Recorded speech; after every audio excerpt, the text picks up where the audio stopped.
What's going on, everyone? If you love the strange, dark, and mysterious delivered in story format, then you're definitely in the right place.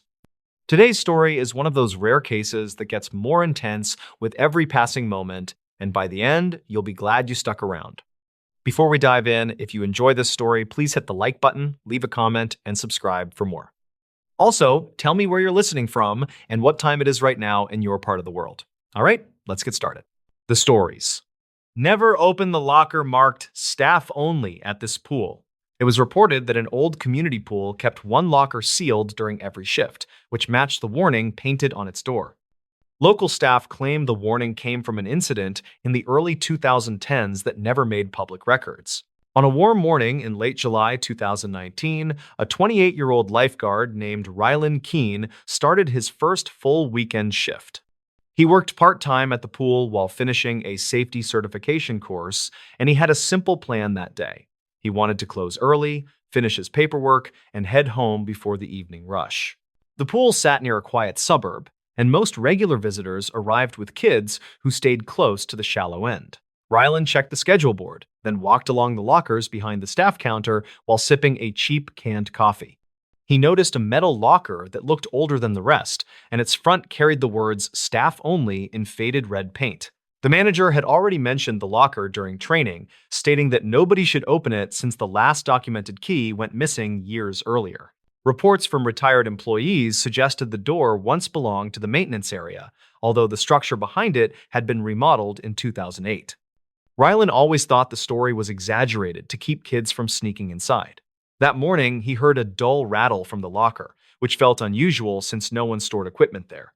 He tapped the metal surface with two knuckles and heard something shift inside.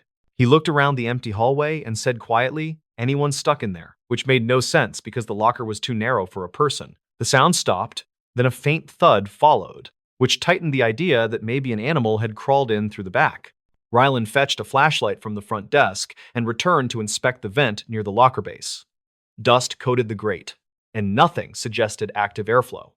He crouched lower but noticed a small slip of paper on the floor, folded twice with the edges stiff from moisture. It looked recently placed and carried a quick note reading, "Check logs before closing time." The handwriting looked rushed, and he recognized none of the staff who wrote like that. He placed the note in his pocket and opened the office drawer where old incident binders were kept. The logs from 2011 through 2014 were thin, while the binder labeled 2015 through 2017 held several handwritten entries from night shifts. One entry from late August 2015 described a report of heavy knocking from behind the old locker. The guard wrote that he radioed a supervisor, then waited 15 minutes before the noise stopped. Another entry from early June 2017 mentioned a staffer who claimed to hear a voice calling for help from inside the wall. The supervisor at the time marked both events as unverified due to limited evidence. Rylan read further and found an archived maintenance note claiming the original access hallway behind the locker had been closed after a small structural collapse in 2010. Workers sealed the area with sheet metal and advised future crews to avoid disturbing it.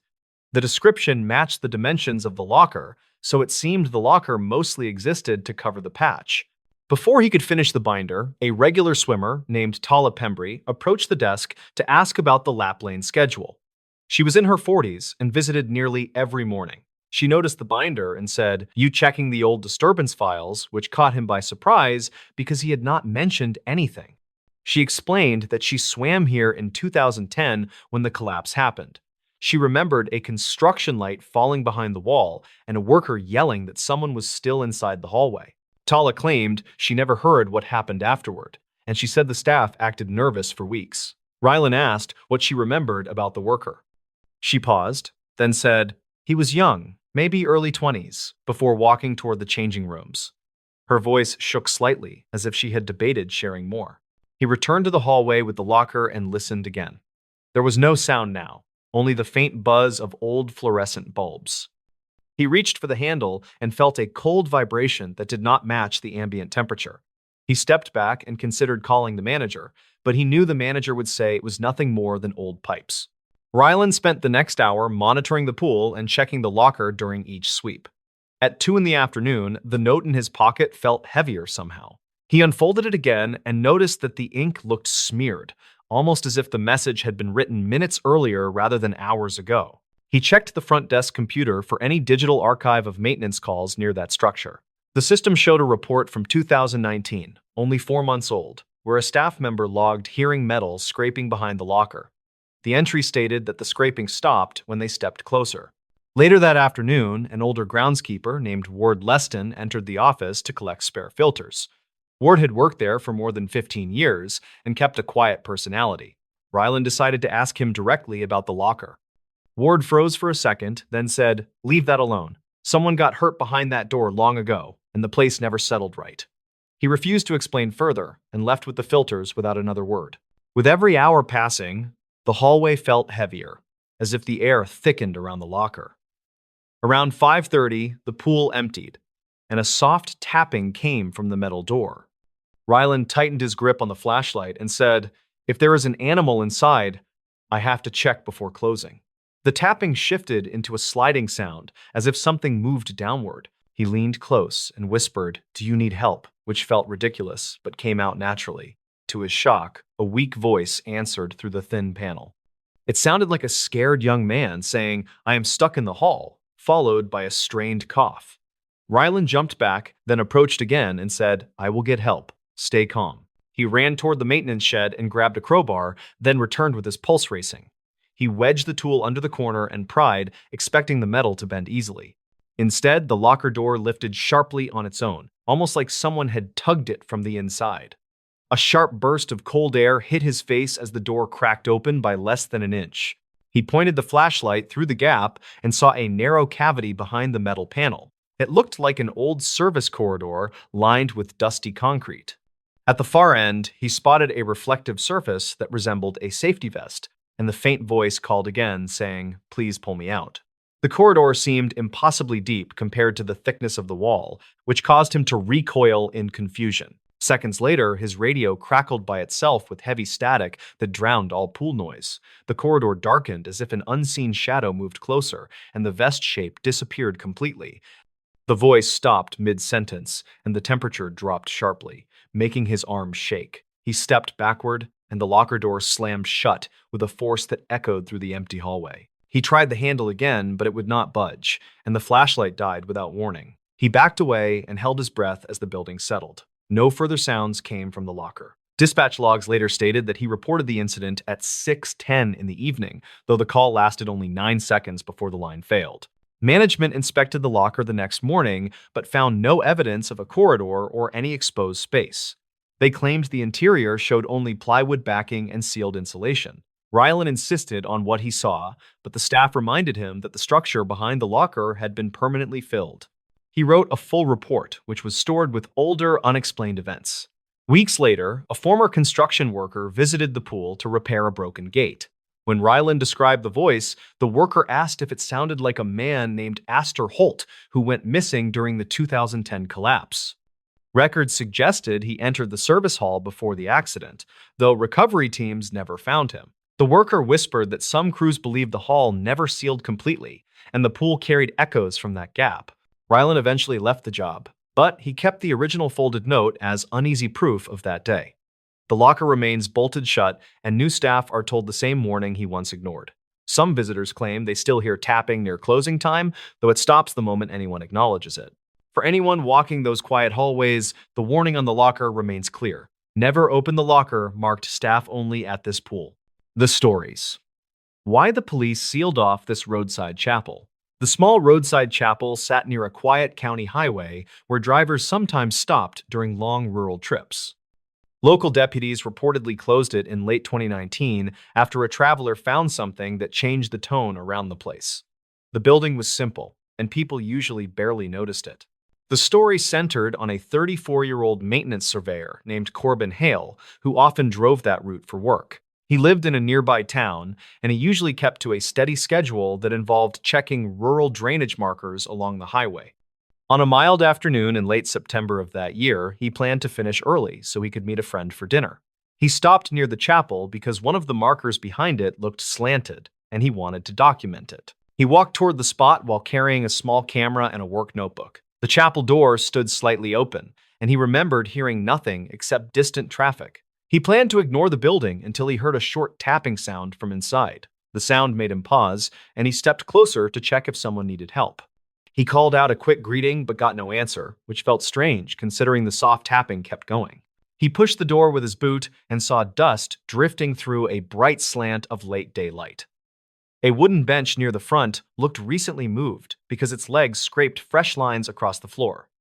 The tapping came from deeper inside the room, which held only simple furniture and a small cross fixed above a shelf. Corbin noticed a backpack sitting beside the far wall, which did not belong to anyone he had seen earlier. He stepped in and recorded a short clip on his camera to document the scene. The tapping stopped once he moved toward the backpack.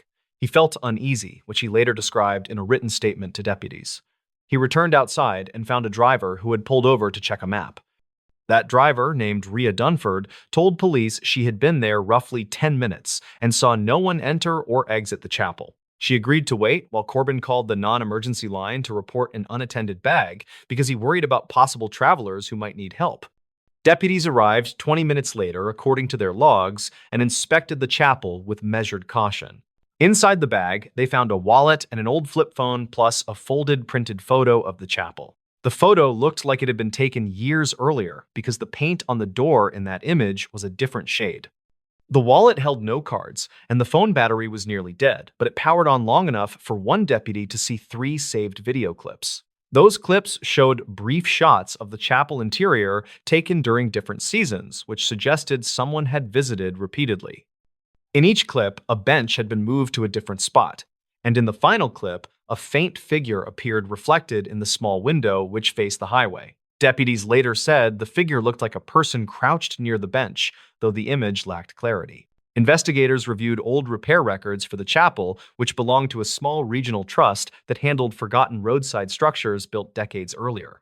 The trust produced a file showing a volunteer caretaker named Myron Keats, who went missing in early 2009 during a routine supply run.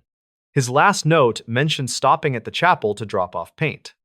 No clear link existed between his disappearance and the backpack, except the printed photo which matched the photography style in a few older trust documents.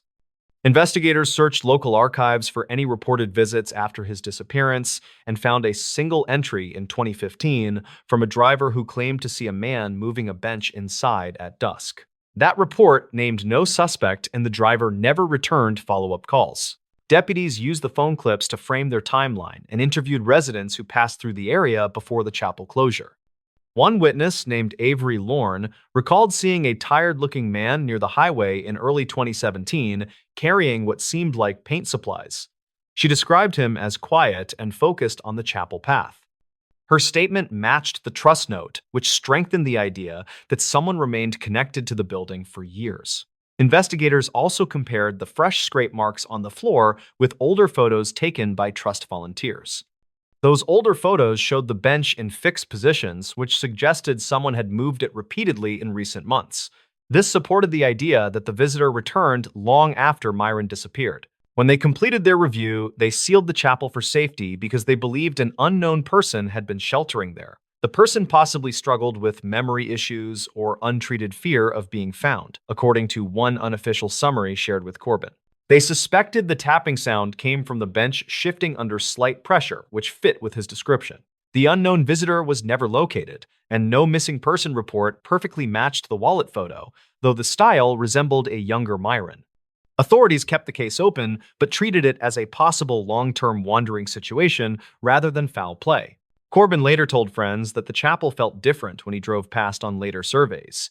He thought about the way small, forgotten places can hold tangled stories that no one fully understands. He believed the closure made sense because it protected whoever might return, as well as anyone who stopped without knowing the hidden history. He still remembered the tapping sound and considered it a reminder that quiet places often carry quiet warnings. The stories. The fisherman who kept hearing his name over the radio. Evan Carr spent most mornings on the narrow inlet where the water carried old radio chatter from nearby boats. Local crews reported that odd transmissions sometimes drifted through that stretch, and many believed they came from abandoned gear left after storms. He treated those stories like tired dock rumors until one calm morning changed his thinking. Evan was 38 and worked as a small-scale fisherman who supplied a few markets inland. He kept his aluminum skiff tied near the inlet because the currents stayed gentle and the tides rarely pushed hard. He headed out around sunrise on a day in early summer 2019 with a simple goal to check crab pots he set the night before. He liked the quiet and usually ignored the static coming from his battered radio. He started the motor, then steered toward his first buoy, while soft wind pushed light ripples across the inlet. He reached for his thermos when the radio cracked with a burst sharper than usual, which made him pause. Static hissed for several seconds, then a faint voice said his name with a slow, careful tone. It sounded like a person trying to speak through heavy interference. Evan thought it came from a nearby boat because signals often bounced across the water in unpredictable ways. He looked around but saw empty shoreline and one distant trawler that was already moving toward deeper water. The voice repeated his name with the same drawn-out sound, and he felt a sudden cold weight that did not match the warm morning. He tried to answer, but the radio only returned a faint hum that flicked in and out like something powered by a weak battery. He shut the radio off to reset it, then turned it back on, hoping the strange signal would vanish. Instead, he heard a low, rhythmic tapping that reminded him of someone hitting a metal hull in slow, measured beats. Evan finished checking the first pot, but his focus kept drifting to the radio because the voice carried a dull echo that felt unnatural. He tied the pot and planned to finish the rest quickly so he could return to shore where he hoped to test the antenna. The moment he reached for the throttle, the radio shifted again and whispered his name in a tone that sounded closer than before. He headed towards shore while replaying that voice in his mind because it carried an uneasy familiarity he could not place. Dock workers later said he arrived faster than usual and looked tense as he pulled his gear onto the planks. He asked if any boat had called for him that morning, but no one reported a transmission with his name. Evan returned home and wrote down the time of each strange broadcast because he wanted to check older notes he kept on similar events. He found 2 entries from early spring that mentioned brief whispers through the radio shortly after heavy fog settled over the inlet. He ignored them at the time because the fog distorted signals and created odd echoes that bounced between cliffs. He spent the afternoon checking online forums that tracked regional marine frequencies where enthusiasts archived recordings from previous seasons. One contributor posted a thread about ghost transmissions that came from a derelict trawler that sank in the late 2010s after a major storm.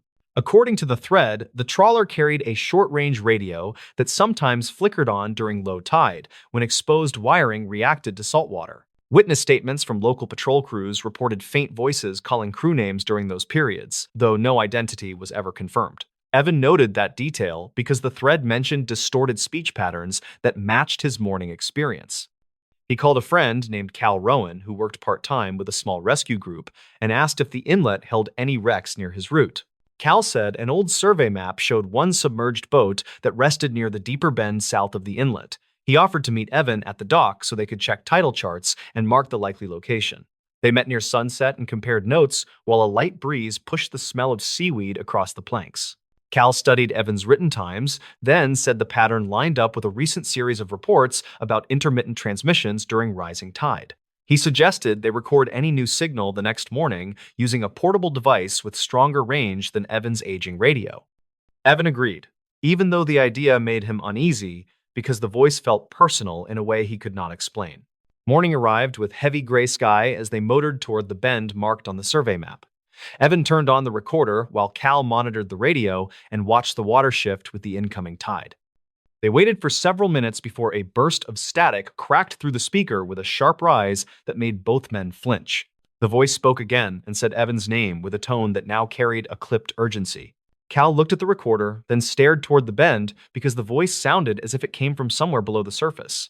Evan gripped the wheel and tried to steady his breathing because something in the tone reminded him of an old coworker who vanished years earlier during a late-season crossing. He mentioned that coworker to Cal, who asked if the man ever sailed near this inlet. Evan said that the coworker named Reed had worked on a small crew that fished along the same coastline in early 2017. Reed later transferred to another vessel that sank during a storm that occurred north of their town. Local reports said the wreck was never fully recovered because shifting sand made the search difficult. Cal suggested they check archived dispatch logs from that storm because crews sometimes reported drifting debris that could help them understand how anything connected to Reed might reach this inlet. They returned to shore and visited a small office where a retired dispatcher kept scanned records from older calls. The dispatcher recognized Evan and allowed them to search a digital folder that stored logs from early 2017. One log described a partial sighting of a damaged trawler hull drifting south several days after the storm. The report said the hull carried broken antennas and fragments of a radio panel that still flickered when exposed to sunlight. A second log mentioned a patrol officer hearing a distant voice through static that repeated a crew name before fading. Evan realized the name in that report matched Reed's last name, but the log did not mention if the voice said anything else. He remembered that Reed had a habit of calling coworkers by last name during early morning shifts when he tried to stay awake. The connection felt loose but too strong to ignore because the timing aligned with the drifting hull. Cal said they should return to the inlet during low tide, because exposed wreckage might reveal old wiring that caused recent broadcasts. Evan agreed, though, his stomach tightened because the voice spoke with increasing clarity each time. They secured the skiff, then returned that afternoon when the tide receded and revealed dark shapes below the bend. They anchored near a shallow patch where twisted metal poked through sand like remnants from the storm. Evan moved closer and saw part of a radio panel caught between two rusted beams with wires trailing into the water. Cal used a long hook to lift a loose section and found a corroded tag that matched the radio model used on Reed's crew during 2017. The radio crackled at that moment, then delivered another faint call of Evan's name, with a tone that now carried slow rising static. Cal recorded the sound while Evan watched the wires shift with the gentle pull of the tide. He understood then that the wrecked panels sometimes connected when saltwater reached the exposed terminals, which created a short burst of power. The burst likely triggered fragments of an old emergency recording that captured voices during the storm. Evan remembered that some crews recorded internal chatter before impact, and those recordings sometimes contained rushed calls that repeated crew names. The voice in his radio may have been part of that final chatter, which echoed through damaged wiring each time conditions aligned. They brought the recording to the dispatcher, who played it through a clearer speaker. The voice echoed sharply, then faded as the static rose, which made the source obvious. It was a broken emergency loop that repeated fragments from a doomed crew's final minutes. The distorted tone made the calls sound directed, but they were simply names, shouted during chaos. Evan felt a heavy release of tension because the mystery carried a painful answer, but at least it was grounded in something real. He asked the dispatcher to contact local authorities so they could mark the wreck and prevent more confusion. Cal agreed and said the inlet should be flagged on new charts for safety. Evan returned to the water the next day and listened to his radio with a calmer mind while checking his crab pots. The inlet felt different because he now understood the source, even though the memory of the voice still lingered. He looked toward the bend where the wreck rested and thought about the crew who never returned. He continued working that season with new respect for the signals that travel across water because each transmission carried a story shaped by time and tide.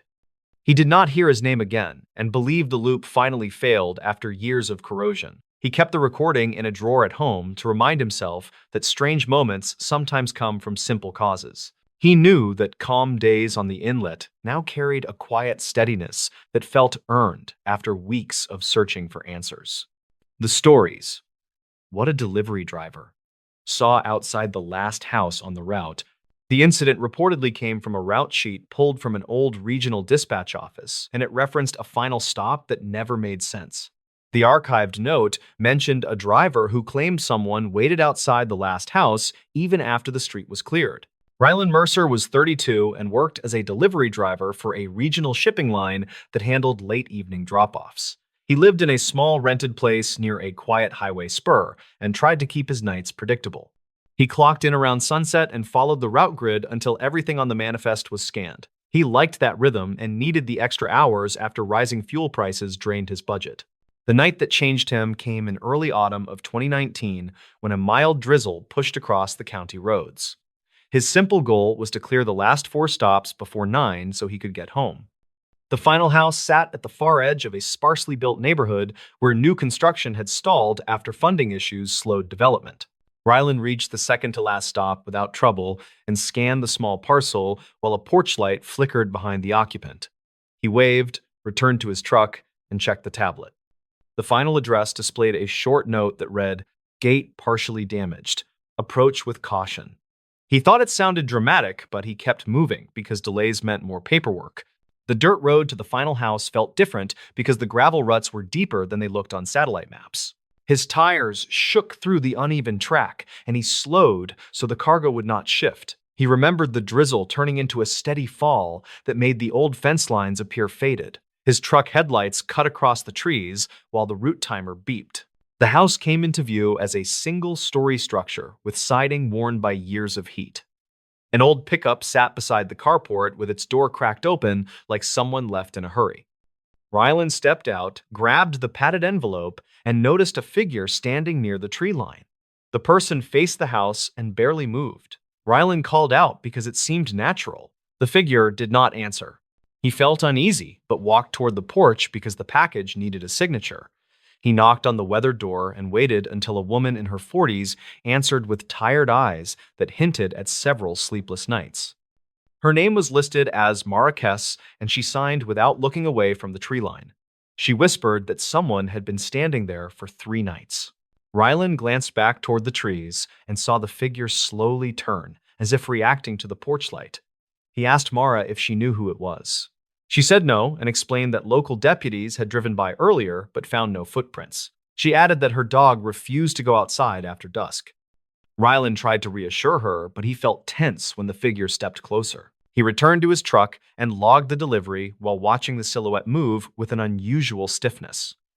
He noted that the figure wore a long coat that flapped in the wind, yet the shape underneath did not shift. He heard a soft tapping on his side mirror and thought it was a branch until he noticed no branches reached that far. He started the engine and pulled slightly forward. Mara called out from the porch, asking him not to leave yet because she feared the figure might approach her door again. Rylan kept the truck idling and stepped out with his phone raised. The figure paused near the edge of the driveway and tilted its head as if listening.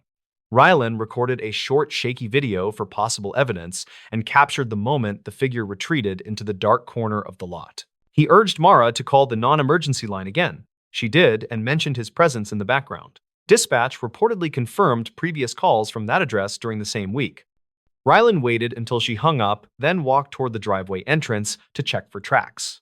The drizzle had softened the soil, but he noticed 2 long impressions in the mud that did not match any standard boot pattern. He crouched to inspect the impressions and realized they looked stretched, as if the heel marks dragged unnaturally. He took photos to document it because the deputies would need something clear in case the rain erased the evidence. When he stood, he saw movement near the abandoned construction lot behind the house and raised his phone again. The figure reappeared near an unfinished foundation block. Rylan shouted, asking what they wanted, and the figure responded with a faint rattling sound that could have been fabric or gear. It stepped behind the block and vanished from sight. Rylan reached the spot within seconds, but found nothing except a plastic tape marker used by survey crews. He picked it up and noticed someone had written a date that predated the stalled project by 2 years. Mara approached carefully and said previous owners told her strange things about that construction lot. She reported hearing scraping sounds at night and seeing floodlights flicker without power issues. Rylan suggested checking the old project files because developers usually left public records. Mara said she tried, but half the records were archived manually before digital conversion. Rylan offered to look at the files later because he had experience sorting scanned documents from a part-time job years earlier. She thanked him and pointed to the tree line again. The figure stood there once more, closer than before, and seemed to watch them without any visible breathing motion. Rylan backed away and urged Mara to go inside. He waited in his truck until deputies arrived. They swept the area with flashlights and found nothing except the strange impressions in the mud. One deputy mentioned similar calls from another street where witnesses described a silent watcher near multiple houses. He said the figure always retreated beyond the last visible yard before vanishing in the dark. Rylan drove home late and reviewed his video. He noticed a faint reflection on the figure's coat that resembled a badge clip or small tool. He zoomed in and saw a blurred shape that matched old utility company tags from the early 2000 era. Employees sometimes wore heavy coats during winter maintenance, and older coats used reflective threading around the collar. The next day, he visited a small records desk at the county office. He asked about utility work in the stalled development. A clerk pulled a faded binder that listed crew rotations from 2001 to 2003. One name had several warnings about night shifts, where the worker logged extended hours without partner verification. A final note mentioned an unresolved disappearance during a routine inspection after a severe storm. Rylan compared the coat description from the old files to the figure in his video. The match seemed close, but not perfect. He requested access to old lot surveys and found a handwritten report describing a flagged hazard trench near the exact foundation block where the figure vanished. The report stated the trench was filled without proper inspection because storms destroyed monitoring equipment. He returned to Mara later that week and showed her the findings. She said deputies had returned twice and installed a temporary sensor light. She had not seen the figure since the previous night, but her dog still refused to approach the tree line. Rylan and Mara walked to the construction lot and checked the ground. The soil had settled unevenly, suggesting a collapse zone beneath the surface. Rylan believed the figure might be a residual impression, or a person reenacting old patterns from a job that ended abruptly. He shared the theory with Mara, and she nodded, relieved to hear something grounded rather than supernatural. They both agreed the coat and the strange movements could indicate someone reenacting a memory or suffering confusion while hiding from help. The county eventually fenced the lot after a safety inspector confirmed unstable ground. Rylan moved to a different route by winter and rarely saw the neighborhood again. He kept the video and photos in a private folder and updated dispatch about the gate note so new drivers would avoid the unstable area. He thought about the figure sometimes when rain hit the windshield during his late runs. The memory stayed sharp because the silence in that yard felt heavier than the weather. He never claimed to know the full truth, but he trusted the possibility of a confused worker returning to a familiar site. He understood that some routes go beyond simple deliveries. He believed the last house had carried a story that lingered longer than any scanned package. The stories. This park bench became the key to 5 disappearances. In many archived reports tied to a quiet suburban trail, one park bench kept showing up in every witness statement. The bench sat beside an older walking path that locals used for years, and it became the center of a strange pattern tied to 5 missing people. The story followed a 34-year-old technician named Braden Lyle, who lived a few miles from the park. He worked maintenance shifts at a small distribution center, and he often stopped by the trail after long nights on the floor. He used the spot to unwind and clear his head before heading home. His goal that morning in early autumn of 2021 was simple. He planned to sit for a few minutes and send a short message to his sister who had been asking about a ride the following weekend. Braden parked near the first turnoff, and he walked toward the bench while thinking about breakfast. The path was empty that morning, and the air felt colder than it usually did. He reached the bench, and he set his bag down while noticing fresh flowers near the base. He had seen flowers there before, but usually only 1 or 2. That morning, he counted 3 bunches, and each looked recently placed. He sat and opened his phone, and that was when he heard a faint snap behind him. He turned, but saw no one on the path.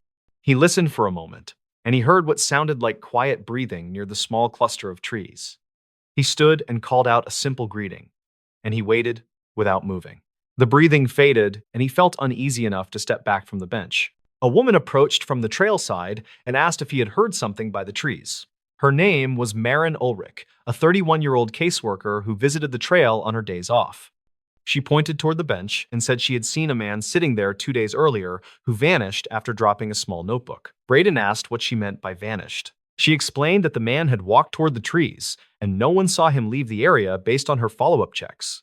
Braden felt a chill and picked up his bag, and he asked if she had looked around for the notebook. She nodded and said she had found it under the bench. She kept it at home after failing to find a name inside.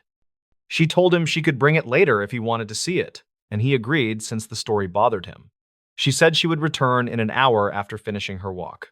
Braden stayed near the bench and looked around the clearing while replaying her account.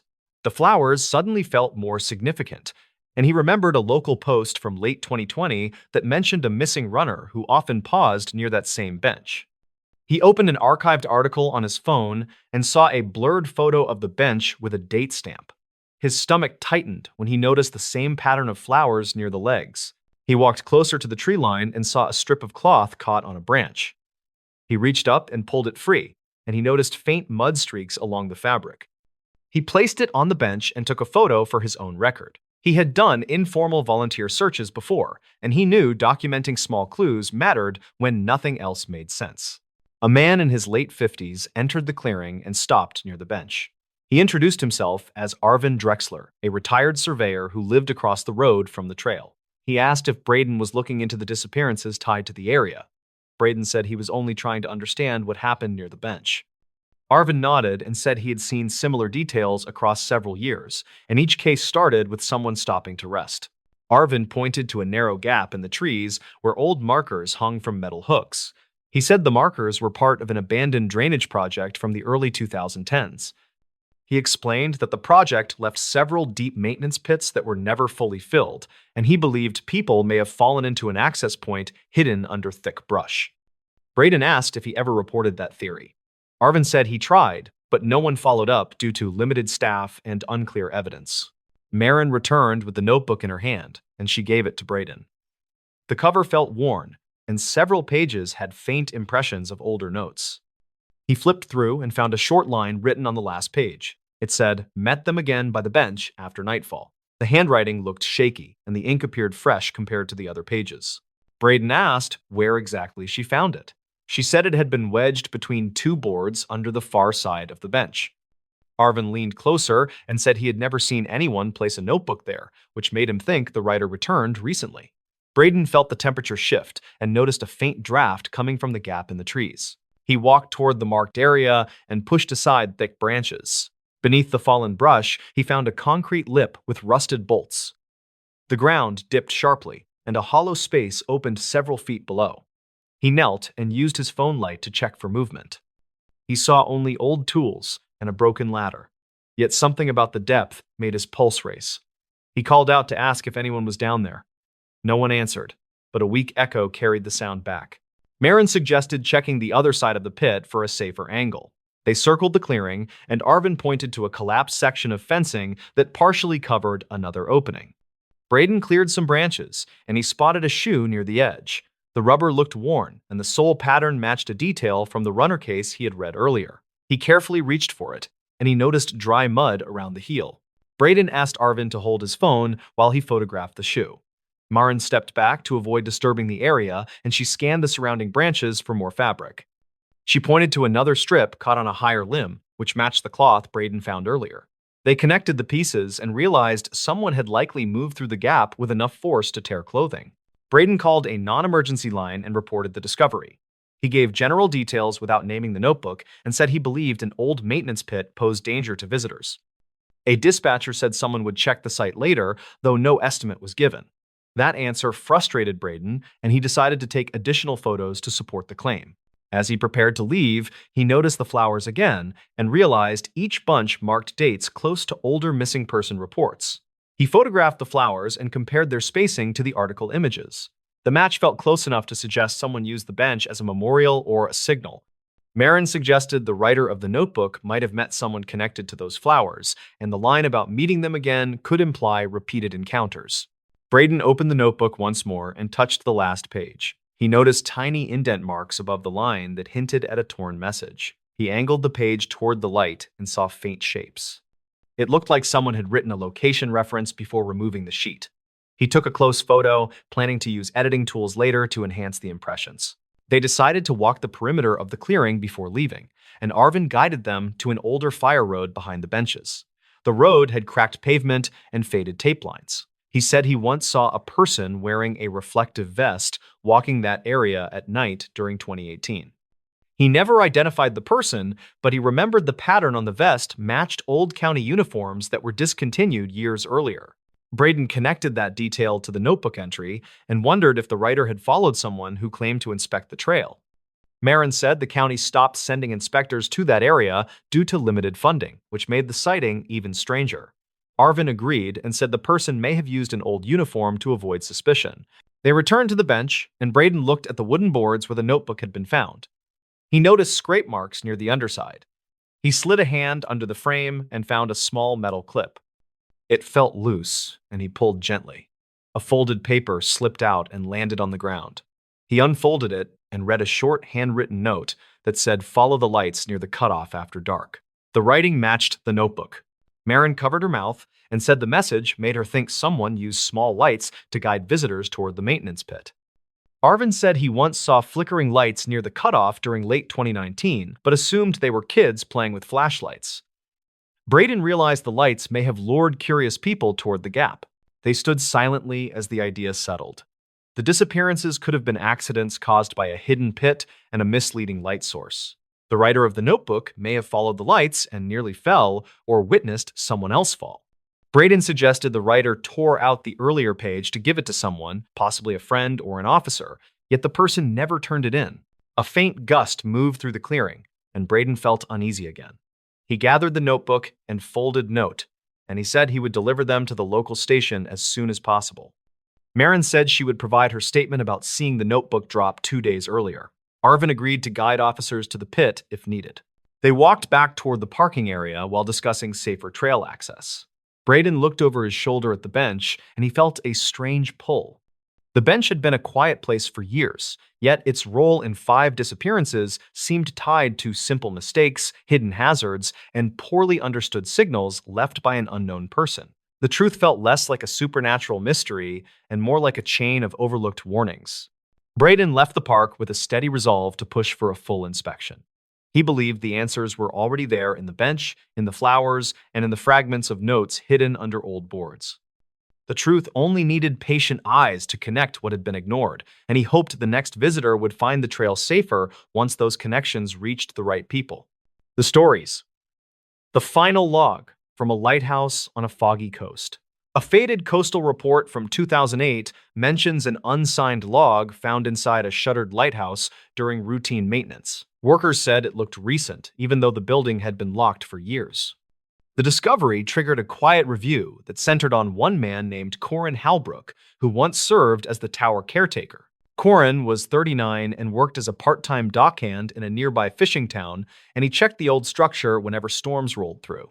He liked the quiet building, and he felt responsible for keeping it safe because his late father had worked there decades earlier. On a cold morning in early autumn, he headed out with a simple goal, which was to finish a roof inspection before the fog returned. He hiked the narrow path with his tool pack, and he noticed the fog drifting in faster than expected. A supply boat sounded its horn, and the echo pulled his attention to shifting shapes that moved across the water. He reached the lighthouse door and found fresh scrape marks on the metal surface, and that detail threw off his routine. Inside, he heard a soft clatter from the watchroom above, and he paused because no one should have been there. He climbed the steep stairs, and the air felt heavier with each step because the tower trapped the fog that seeped through old seams. When he reached the top landing, he noticed a lantern lit on the small desk, and he knew he had not left it there earlier that week. He read the open logbook and saw an entry written in a neat hand that did not match his script. The note described a boat drifting without lights near the shoals, and the timestamp matched the previous night. Corin wondered who had written it, and he checked the radio shelf and found a handheld set powered on with low battery. He stepped outside to scan the water, and the fog swallowed most of the horizon except for a dim shape moving slowly near the rocks. He raised his binoculars and saw what looked like an old skiff listing toward a channel notorious for hidden ledges. He called a warning through the radio, and he waited for a response that never came. When he hurried back inside, he noticed another fresh line in the logbook, and it read that the skiff had no operator visible on deck. The handwriting appeared slightly rushed, and Corin felt a jolt because the ink looked wet. He checked the stairs and heard faint steps descending even though no one passed him on the landing. He followed the sound to the service room, and he found a damp jacket draped over a chair that had been dry earlier that week. The pockets held a small notebook with water stains, and the pages carried brief notes about frequent, low fog and strange lights near the channel. The most recent note mentioned a voice over the water calling for help, and Corin closed the book because the air suddenly felt colder. He decided to document the building for safety, and he used his small camera to take photos of the fresh marks on the door and the lit lantern. He moved room to room, and he captured the damp jacket along with the notebook because he wanted evidence for the harbor office. When he checked the time, he noticed the fog outside turning a darker shade, and that sign suggested another weather shift. He stepped out on the gallery to examine the water, and he heard a low groan coming from the direction of the shoals. He could not see the skiff anymore, and the silence that followed pressed against his nerves. He returned to the watchroom and prepared to close the logbook, and that was when he noticed a final half-written entry near the bottom of the page. The unfinished line described a man on the gallery waving toward the tower, and Corin froze because he realized he had just been on that same walkway. He checked the door and found it closed tight, and he felt sure no one had entered while he moved through the rooms. He read the last words again, and the implication unsettled him more than any storm he had faced. Corin prepared to leave, and he secured the logbook under his arm because he planned to hand it over to the harbor office. As he reached the ground floor, he heard a deep thud from above, like something heavy striking the metal railing. He looked up the stairwell and saw dust drifting through the pale air, and he called out in a steady voice asking if anyone needed help. No reply came, and he hurried outside because the building felt wrong. The fog had thickened into a wall that blocked the path back to town, and he saw a faint glow near the rocks, as though the skiff lights flickered through the mist. He considered walking toward the beach, and he radioed the harbor office with a brief report of strange activity near the tower. Dispatch logs indicate that Corin's transmission cut off mid-sentence, and the signal ended with a burst of static. A search team followed the path an hour later, and they found his tool pack near the lighthouse door, but not his radio or the logbook. Witness statements described drifting voices on the water that night, and one crew member claimed he saw a dim lantern moving inside the tower. The unsigned log, discovered months later, matched the fragments found in Corin's notes, and investigators believed the entries were written over several days. They concluded that the skiff likely struck a submerged ledge, and they suspected Corin attempted to reach survivors through the dense fog. No further entries appeared after the final line mentioning the figure on the gallery. The lighthouse remains closed today, and the tower stands quiet during most storms. Local crews say the watchroom light sometimes flickers during heavy fog, and they assume it is faulty wiring from years of neglect. The final log stays in a small archive, where the pages still show faint stains from salt air and old sea fog, and the case sits unsolved with quiet respect for the missing caretaker. The stories. What's buried beneath that motel parking lot?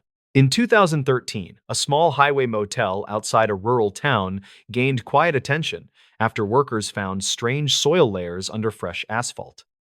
The case never reached headlines, but locals still mention it when strange noises come from the empty lot at night. The story centers on Rylan Mercer, who was 29 and worked as a nighttime maintenance tech at the old roadside place. He lived in a small room near the supply shed and handled plumbing issues plus late check-ins during slow months. On a chilly night in early autumn, he planned to replace worn bulbs along the back walkway before closing the service desk. He walked out toward the alley where the lot met a row of overgrown trees that blocked wind from the highway. He carried a small tool bag and wanted to finish the job before storms reached the ridge. He heard gravel shift under a passing truck but ignored it and kept moving toward the flickering lights. The first incident happened when he tried to pull a ladder from storage and felt the ground dip under his feet with a dull cracking sound. He stepped back fast because the asphalt felt soft in one oddly shaped patch near an older drainage grate. He knelt with caution and pushed a screwdriver into the crack, but found soil that felt looser than normal fill.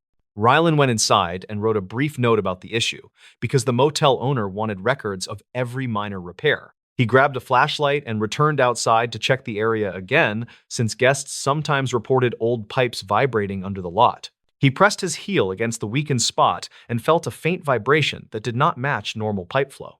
The complication grew after he asked an older guest named Hollis Grant if he had heard unusual sounds during his stay. Hollis said he heard steady tapping under the pavement around midnight 2 nights earlier. He said the tapping felt rhythmic and a slow pattern that reminded him of someone knocking through thin wood. Rylan wrote the detail in his small notebook because he wanted a full record for the owner. The next morning, he looked at archived maintenance logs stored in a dusty drawer near the office printer.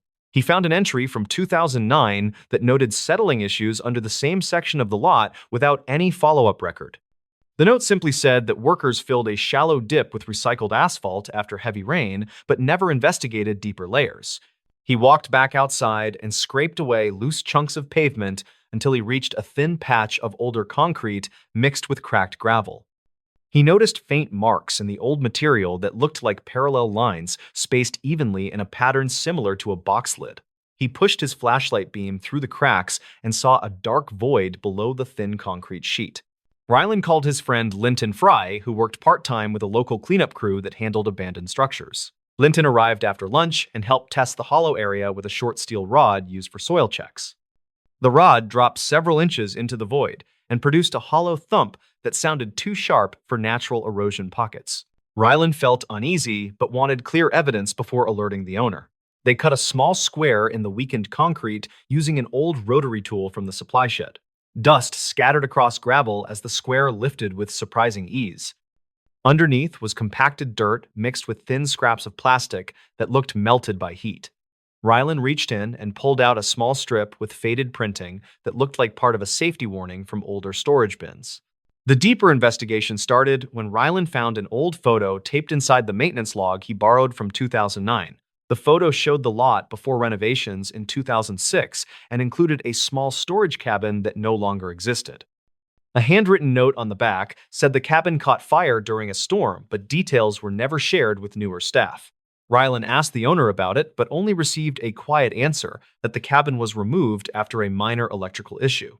Rylan then checked archive dispatch logs stored at the county library and found a brief call from July 2006 that reported a small fire near a roadside property matching the motel's mile marker.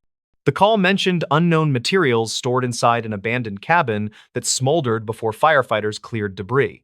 No injuries were reported, but the log said a chemical odor lingered during the cleanup. He returned to the void under the lot and dug deeper with a small garden trowel he kept for landscaping tasks. 2 inches down, he uncovered brittle wood fibers coated in a hardened black residue that smelled faintly metallic. Linton suggested the residue looked similar to burned plastic from older industrial crates. They kept digging until the trowel struck a thin metal edge shaped like a corner bracket. They widened the hole and exposed a rectangular metal frame with charred wood inside, almost like a collapsed storage box left under the ground during repaving. Rylan found a faded barcode sticker fused to the metal, but the numbers were unreadable, except for the last 3 digits, which appeared as 416. He checked supplier records from the motel office and saw older inventory tags that used long strings, ending with the same 3 digits. The tags belonged to a discontinued supplier that shipped chemical cleaning agents in reinforced boxes. The twist came when Rylan realized the rhythmic tapping reported by Hollis might connect to shifting air pockets trapped under warped metal panels. He tested the theory by placing a board over the hollow section and stepping on different spots. Each step produced a soft knock from moving metal that echoed through the buried frame. The tapping was not from a person, but from trapped panels flexing after years of underground corrosion. He called the motel owner again with all findings and explained that the lot might contain remnants of a burned supply cabin that crews buried instead of removing fully during renovations. The owner sighed and admitted he purchased the property after the fire and assumed everything had been cleared by the previous crew. He agreed to bring in a licensed team to remove remaining material. When the cleanup team started work, they found several melted storage boxes that had fused together during the 2006 fire. The boxes contained expired solvent containers that ruptured during heat exposure. Crews confirmed the ash smell came from plastic and wood that settled unevenly under asphalt after the rushed renovation. They transported the debris to a proper disposal site and filled the cavity with stable soil. After workers repaired the pavement, Rylan walked the lot at dusk and listened for any sign of hidden noise. The tapping had stopped, and the ground felt firm under every step. He wrote a final note describing the discovery and placed it with other logs so future staff could understand the history. People still mention the motel when storms roll across the ridge because the lot glistens strangely after heavy rain. Rylan thinks the glimmer comes from newer asphalt mixing with old gravel, but he also knows that memories of buried things often linger longer than anyone expects. He told Linton the mystery felt smaller once evidence replaced fear, and Linton agreed as they locked the shed and watched distant trucks roll past on the quiet highway. The nurse who refused to enter room 6 again. Lila Farnes first heard about room 6 through a short entry in an old staffing report that mentioned unusual overnight disruptions. The report was dated to 2009 and came from a small regional clinic that sat outside a quiet town with limited medical resources. Lila was 33 and worked as a traveling nurse who filled short contracts in understaffed facilities. She arrived at the clinic during early autumn when the halls felt calm and the night shift moved slowly through predictable routines. Her simple goal that week was to keep a steady rhythm while saving money for a move planned for the next spring. On her second night, she was assigned a rotation that included room 6, which held a recovering patient named Dorian Pike. He was 62 with a mild respiratory issue that required observation but posed no immediate danger.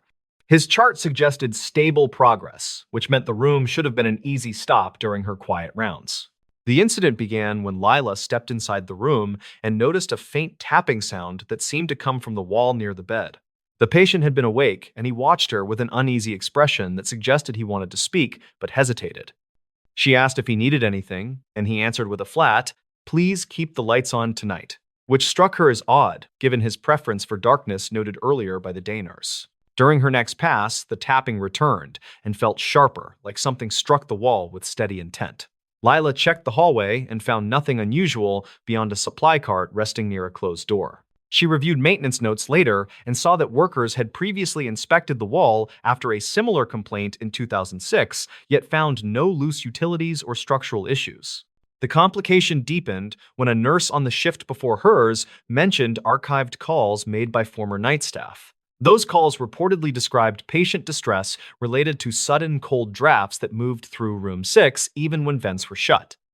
Lila filed this in her mind, but kept her focus on what she could directly verify, which meant returning to the room with a calm approach and simple checks. When she entered again, she saw Dorian clutching the call button with both hands and staring at the same wall that had produced the tapping. He whispered, "They move through here," which confused her because he had no history of disorientation and his oxygen levels looked normal.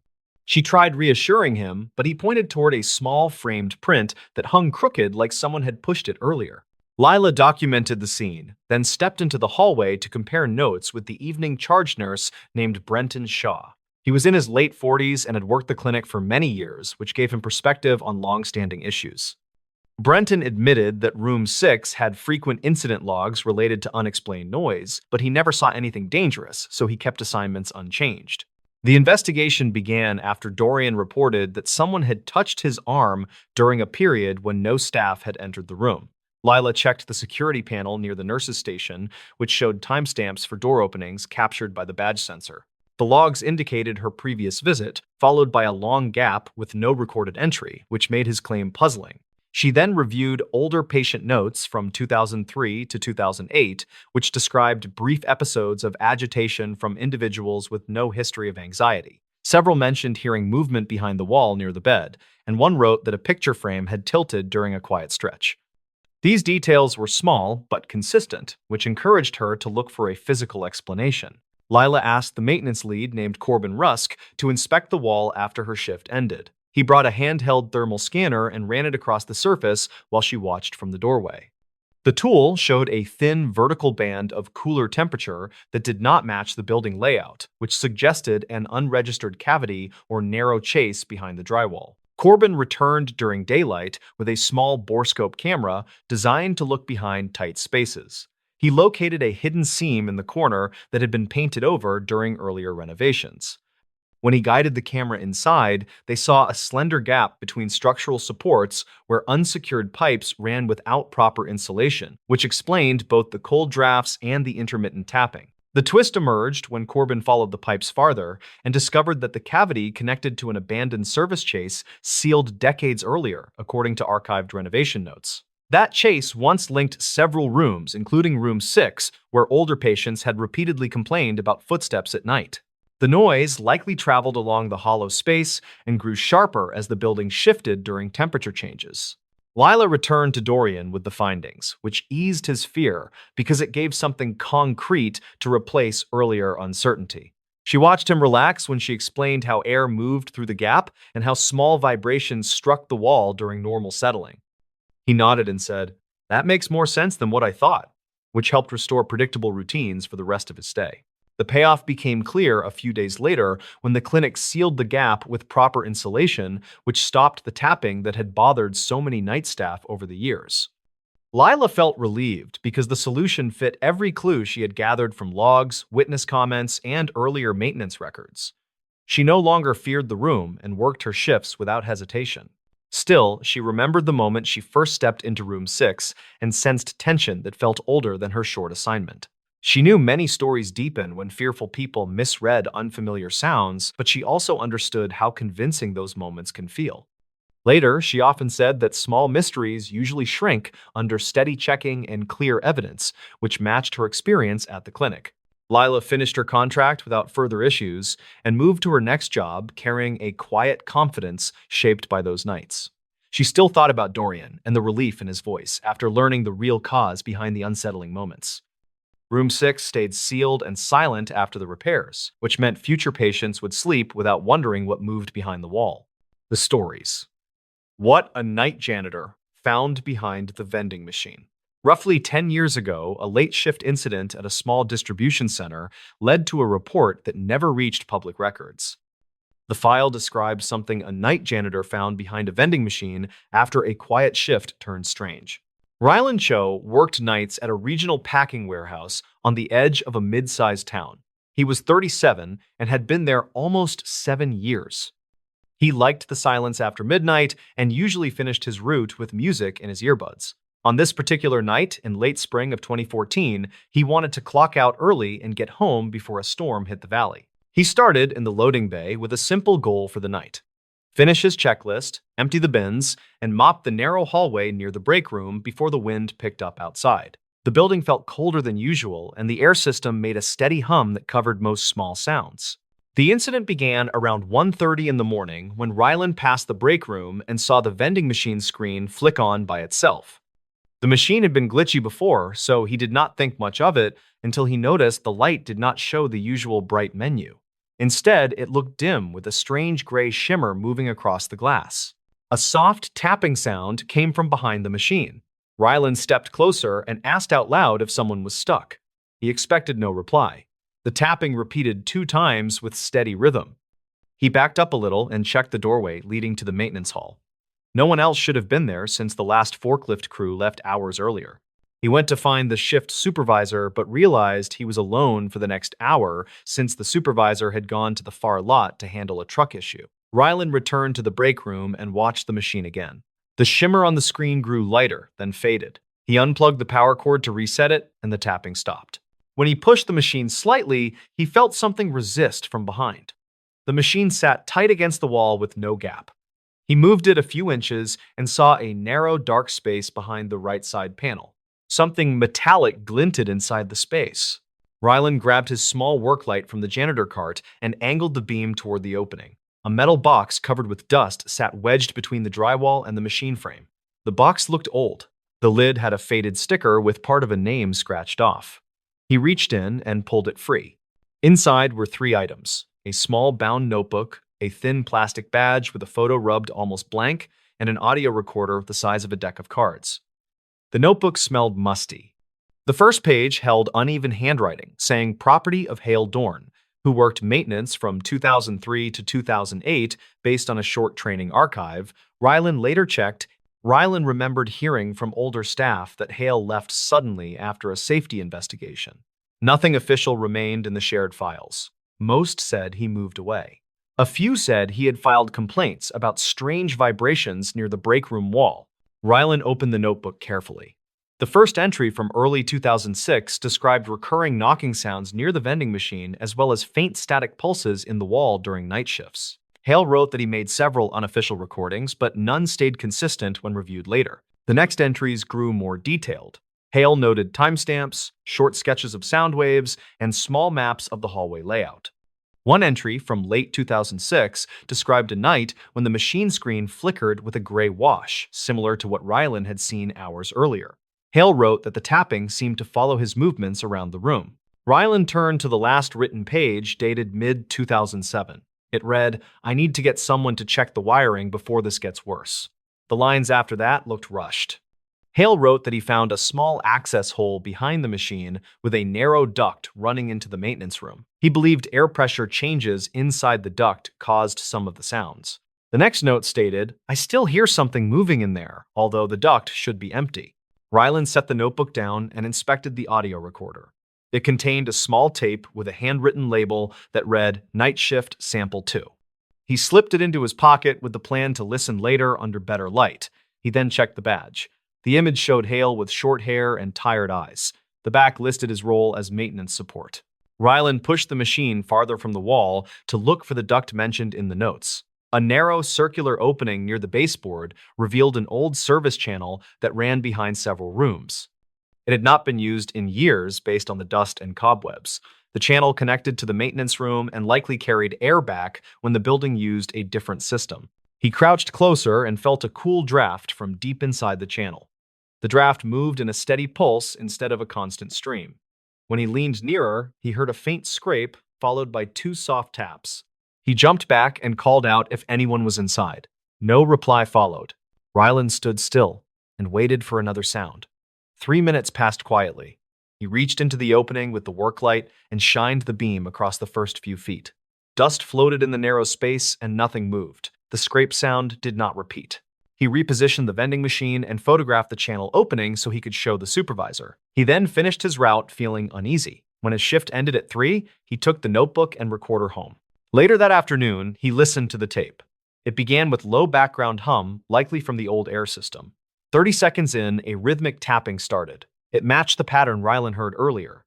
The tapping repeated 4 times, then stopped. Hale's voice spoke quietly, saying, "I know the duct is empty, yet it keeps making that pattern." The tape ended with a short static burst. Rylan cross-checked the tape with archived maintenance logs from 2006 available through an internal server. He found a note about air pressure complaints near the break room, but no follow-up reports. The log mentioned Hale's concern about a possible leak inside the service channel and recommended an inspection that never occurred. Rylan met with the supervisor the next night and showed the findings. The supervisor listened to part of the tape and agreed that the sound pattern matched what past crews mentioned during older shifts. He filed a report to the facilities manager, who arranged a full inspection later that week. The inspection team removed the vending machine and opened the service channel. They found a partially detached metal flap deep inside that moved when the air system cycled. The flap created repeated taps during pressure changes, which explained the pattern recorded by Hale. Inspectors also found old tools left behind by a previous contractor, which caused the scrape Rylan heard. The team sealed the channel, repaired the flap, and recommended replacing the vending machine wiring due to aging components that caused the strange screen flicker reported by both Hale and Rylan. 2 weeks later, the warehouse returned to normal. The tapping never came back. The recording was archived inside a general maintenance file, and the notebook was stored with other historical documents kept for internal reference.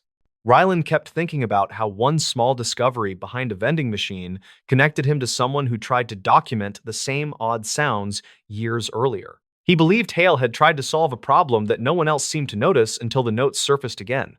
The story lives quietly inside a handful of reports, and one old tape that proves how simple, overlooked issues can create experiences that feel much stranger than they are, especially during long nights when empty hallways amplify every sound.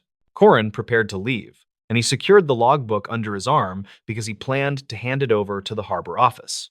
As he reached the ground floor, he heard a deep thud from above, like something heavy striking the metal railing. He looked up the stairwell and saw dust drifting through the pale air, and he called out in a steady voice, asking if anyone needed help. No reply came, and he hurried outside because the building felt wrong. The fog had thickened into a wall that blocked the path back to town, and he saw a faint glow near the rocks as though the skiff lights flickered through the mist. He considered walking toward the beach, and he radioed the harbor office with a brief report of strange activity near the tower.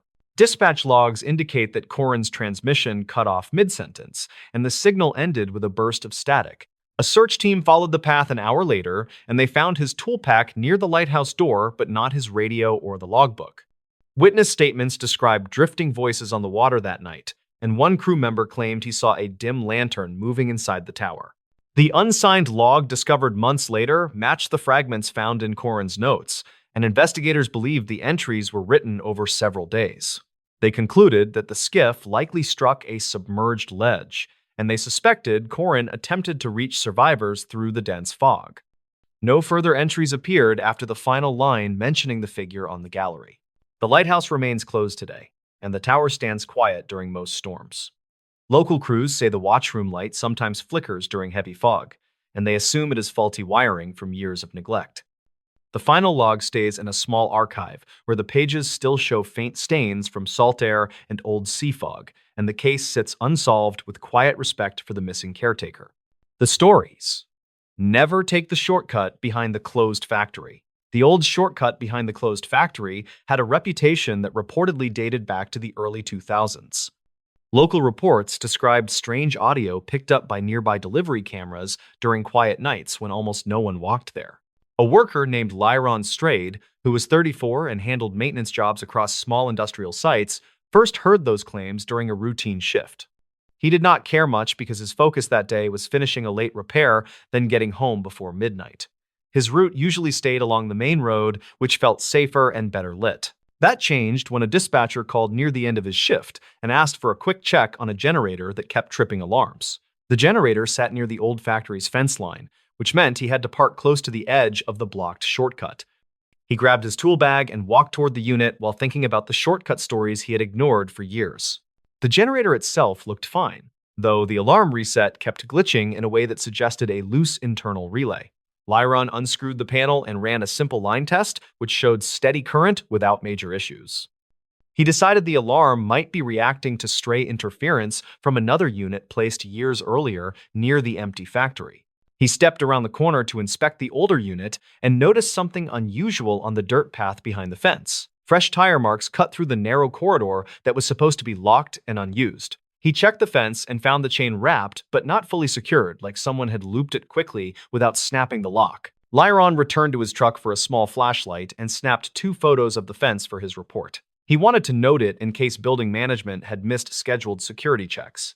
When he stepped back toward the generator, his radio crackled with a faint, distorted signal that did not match the dispatch channel he normally heard. He held the radio higher and listened as the interference grew stronger. A voice whispered a short phrase that sounded like an address fragment, though the last part cut out sharply. He checked his phone to compare signal strength, yet noticed a timestamp glitch on his call log that he had never seen before. He documented that odd timestamp with another photo, then continued to follow the tire tracks just far enough to understand their direction. They ran straight toward a collapsed loading ramp behind the factory that had not been accessed since a structural inspection during 1999. The ground around the ramp looked disturbed, like heavy weight had pressed into softened soil. He decided to notify dispatch from his truck, but his radio remained unstable even after he switched frequencies twice. A high-pitched tone hit suddenly, forcing him to hold the device farther from his ear. When the tone stopped, the radio returned to silence, and his screen lit with a brief recorded notification that did not belong to his model. Lyron scrolled through the message and found a short, archived clip that showed poor quality video from an unknown camera. The clip displayed the same loading ramp he had just examined. A figure moved across the screen, but disappeared mid-frame like the feed had dropped instantly. He drove closer to the edge of the shortcut and shut off his headlights to see the area better. The last street lamp flickered, producing uneven light over the ramp and fence. He kept his phone ready for an emergency call. He also reviewed his earlier photos because he wanted a clearer sense of the path shape before stepping near it again. Details he overlooked became clearer with a second look. The tire tracks overlapped an older set of boot prints that moved in the opposite direction toward the outer road. Those prints looked narrow and deep, like someone had walked quickly while carrying a heavy load. He checked the soil near his boots and found similar compression marks that matched the archived clip patterns almost exactly. He took more pictures and followed the tracks until he reached a corroded service door near the ramp. The door sat slightly open, though crews had sealed it with metal brackets during 2006. He pushed gently and felt resistance from warped hinges rather than any locking mechanism. Inside, the air smelled stale, and dust covered most surfaces. His light caught the outline of a forklift abandoned long ago, though the tire dust pattern suggested recent movement that did not match the machine's dead battery state. He lifted the engine cover briefly and saw untouched corrosion that proved the forklift had not operated recently, which made the tracks outside even stranger. Near the back wall, he found a stack of handwritten notes taped to a cabinet. The pages carried dates from the late 2000s and documented repeated complaints about unauthorized after-hours activity. One note mentioned an unidentified van entering through the same corridor that created the tire marks he saw. Another described auditory anomalies inside the building, captured by a security mic later removed during an equipment reduction. He copied the notes by taking photos and moved to the other end of the room where a damaged camera hung loose. The camera's data card remained inside, though the casing had cracked. He removed the card carefully and placed it inside an evidence pouch he kept for documenting property damage. The pouch kept dust-off sensitive parts, which might help tech staff recover something useful. When he stepped outside again, he noticed the street lamp flickering faster. A shadow crossed the ramp area, though no one appeared nearby. He raised his flashlight and scanned slowly until the beam caught a piece of torn reflective tape stuck to the fence. The tape matched a style used by highway crews in the early 2000s and had similar aging patterns to tape visible in the archived clip. He returned to his truck to call dispatch again and finally reached a stable connection. The dispatcher listened, then pulled up two old maintenance logs that referenced unusual trespassing during night shifts between 2003 and 2008. Those logs mentioned a possible smuggling route using the service door before the factory closed. The route was believed sealed after the inspection in 2006, but no follow-up confirmation existed. Lyron asked the dispatcher to check one more detail, specifically whether any recent patrol cars had reported activity near the shortcut. She checked and found a brief report from earlier that evening. A driver claimed he saw a van enter the far side of the blocked road, though no vehicle appeared on traffic cams afterward. He finished his call and walked back toward the generator to close his initial work order. The radio interference returned, but softer, almost like the earlier voice had weakened. He waited to see if anything else came through. Only a faint click repeated twice, matching the distortion pattern from the archived clip. Before leaving, he photographed the loading ramp again, along with the surrounding soil. When he reviewed the new images, he saw a fresh indentation near the forklift room entrance, as if someone or something had stepped there after he exited. The shape looked too narrow for a normal boot, but aligned perfectly with the print glimpse seen in the archived clip. He left the site carefully and locked the outer gate before sending all photos and the data card to the tech department. He then wrote a detailed report describing each anomaly exactly as he observed it. His findings matched older complaints closely, creating a pattern that suggested someone had been using the closed corridor long after the factory shut down. The next morning, the tech team confirmed the data card contained partial footage from 2 nights earlier that showed the same shadow crossing the loading ramp. They also discovered faint audio that matched the strange voice Lyron heard through his radio. It repeated the same clipped address fragment that had confused him near the generator. Investigators later checked that fragment and found it corresponded to an unregistered storage lot once connected to the factory by a freight contract during the late 1990s. The lot had changed ownership several times without clear documentation, which explained why no record connected it to the shortcut corridor anymore. Lyron stayed involved through follow-up calls for several weeks. His report became part of a larger inquiry into abandoned freight routes that still carried untracked activity. The case remained unofficial because none of the evidence pointed to a clear suspect or purpose. It only showed movement that had restarted for unknown reasons. He sometimes drove past the site after work and noticed the city had installed better locks and stronger lights. The shortcut no longer flickered with the eerie randomness that greeted him that night. He never again heard the distorted voice or saw odd timestamps on his radio displays. The experience left him cautious about places that looked abandoned but still carried signs of movement. He understood how easily someone could miss tiny clues unless the light hit them at the right angle. Every tire, track, shadow, and flicker had pointed to something real that operated quietly in the gaps between forgotten structures. He still thinks about the warning he heard from older workers who told him to avoid that corridor. Their stories felt exaggerated back then, yet the evidence he gathered proved there was always something strange behind the closed factory.